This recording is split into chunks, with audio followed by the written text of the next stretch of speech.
Peresmian gedung serbaguna tersebut diberi nama Subianto Joyo Hadikusumo, gedung workshop Mayor Raden Oking Jaya Atmaja, dan gedung workshop Kapten Muslihat. Rudi Susmanto mengatakan pemerintah Kabupaten Bogor melalui Badan Latihan Kerja Dinas Tenaga Kerja menyiapkan tenaga kerja terlatih yang dibutuhkan industri.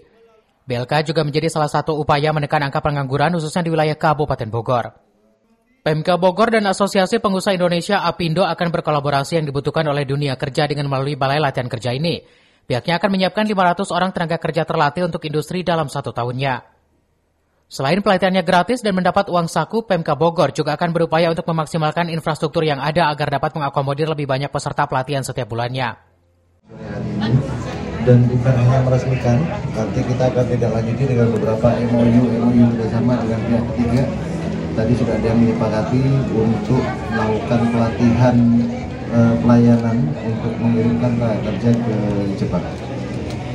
Latihan yang reguler berjalan dari kota Kabupaten Bogor per satu angkatan hanya 20 orang. 20 orang dilakukan setiap hari.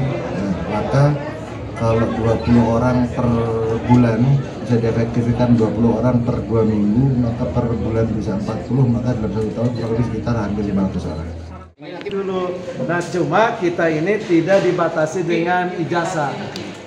Kalaupun SD boleh, yang penting dia mau ada kemauan dididik dan dilatih di kita, bahkan bisa outcome-nya melebihi sarjana. Rudi berharap dengan adanya Balai Latihan Kerja tersebut bisa menekan angka pengangguran. Dari Tajur Halang, Kabupaten Bogor, Suhanda Abriji melaporkan.